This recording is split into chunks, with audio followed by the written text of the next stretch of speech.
श्री शिवाय नमस्तुभ्यम दोस्तों। भोले बाबा का आशीर्वाद आप लोगों पर हमेशा बना रहे।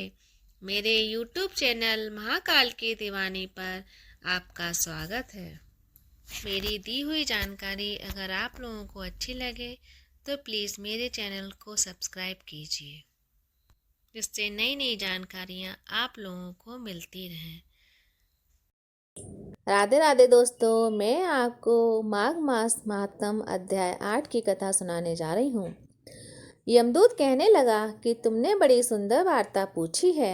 यद्यपि मैं पराधीन हूँ, फिर भी तुम्हारे स्नेहवश अपनी वृद्धि के अनुसार बतलाता हूँ। जो प्राणी काया, वाचा और मनसा से कभी दूसरों को दुख नहीं देते, वे यमलोक में नहीं जाते। हिंसा करने वाले वेद, यज्ञ, तप और दान से भी उत्तम गति को नहीं पाते। अहिंसा सबसे बड़ा धर्म, तप और दान ऋषियों ने बताया है। जो मनुष्य जल या पृथ्वी पर रहने वाले जीवों को अपने भोजन के लिए मारते हैं, वे कालसूत्र नामक नरक में पड़ते हैं और वहां पर अपना मांस खाते हैं और रक्त पी दान करते हैं तथा पीप की कीच में उनको कीड़े काटते हैं। हिंसक जन्मांध, काने, कुबड़े, लूले, लंगड़े, दरिद्र और अंगहीन होते हैं। इस कारण इस लोक तथा परलोक में सुख की इच्छा करने वाले को काया, वाचा तथा मन से दूसरों का द्रोह नहीं करना चाहिए। जो हिंसा नहीं करते, उनको किसी प्रकार का भय नहीं होता। जिस तरह सीधी और टेढ़ी दोनों प्रकार की बहने वाली नदियाँ समुद्र में मिल जाती हैं, वैसे ही सब धर्म अहिंसा में प्रवेश कर जाते हैं। ब्रह्मचारी, गृहस्थ, वानप्रस्थी तथा यति सभी अपने अपने धर्म का पालन करने और जितेंद्रिय रहने से ब्रह्मलोक को प्राप्त करते हैं। जो जलाशय आदि बनाते हैं और सदैव 5 यज्ञ करते हैं, वे यमपुरी में नहीं जाते। जो इंद्रियों के वशीभूत नहीं हैं, वेदवादी और नित्य ही अग्नि अर्थात हवन आदि का पूजन करते हैं, वे स्वर्ग को जाते हैं। युद्ध भूमि में जो सूरवीर मर जाते हैं, वे सूरलोक को प्राप्त होते हैं। जो अनाथ, स्त्री, शरण में आए हुए तथा ब्राह्मण की रक्षा के लिए प्राण देते हैं, वे कभी स्वर्ग से नहीं लौटते। जो मनुष्य लूले, लंगड़े, वृद्ध, अनाथ तथा गरीबों का पालन करते हैं, वह भी स्वर्ग में जाते हैं। जो मनुष्य गांवों के लिए पानी का आश्रय करते हैं तथा कुआं, तालाब और बावड़ी बनवाते हैं, वे सदैव स्वर्ग में निवास करते हैं। जैसे जैसे जीव इनमें पानी पीते हैं, वैसे ही उनका धर्म बढ़ता है। जल से ही मनुष्य के प्राण हैं, इसलिए जो प्याऊ आदि लगाते हैं, वह अच्छे स्वर्ग को प्राप्त होते हैं।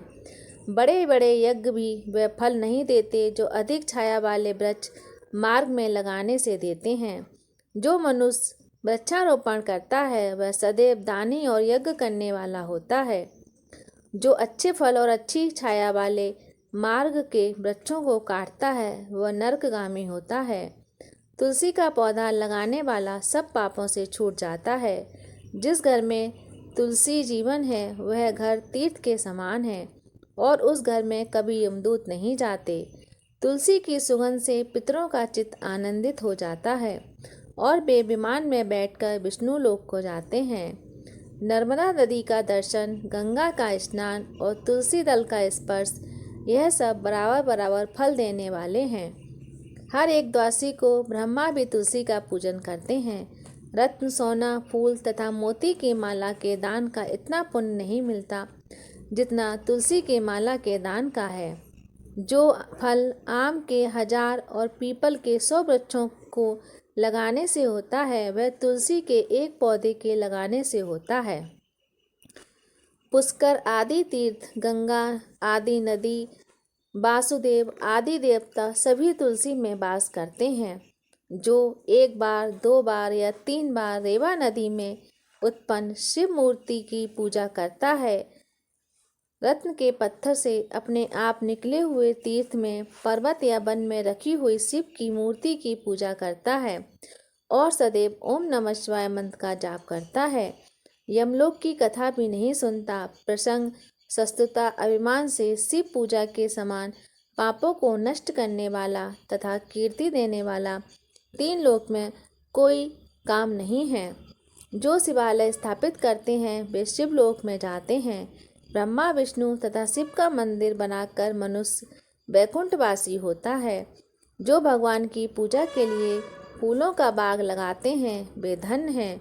जो माता पिता देवता और अतिथियों का सदैव पूजन करते हैं वे ब्रह्मलोक को प्राप्त